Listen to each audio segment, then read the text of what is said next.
Business करण्यासाठी काय लागतं? म्हणजे अनेकांना वाटत असतं की खूप पैसा लागतो, त्याच्याशिवाय बिझनेस होऊ शकत नाही. तर मी त्या विषयाला स्पर्श करणार आहे.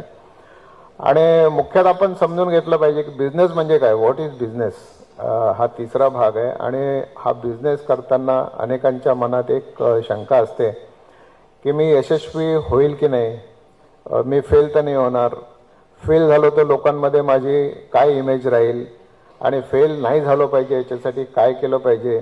तर यशाचा काही फॉर्म्युला आहे का? तर शेवटच्या 5 मिनिटात मी आपल्याला यशाचा फॉर्म्युला सांगण्याचा प्रयत्न करणार आहे. आता बिझनेस का करावा? तर मला असं वाटतंय, ॲडम स्मिथचं एक पुस्तक मी वाचलेलं आहे, वेल्थ ऑफ नेशन.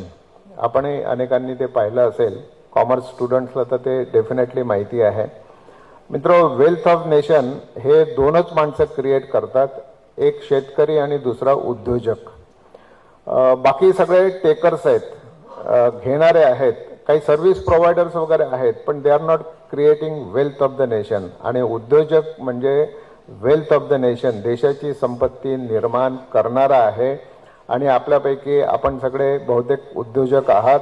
आणि जे उद्योजक असतील त्यांनी आपली पाठ थोपटून घेतली पाहिजे की yes, I am contributing to the wealth of my nation.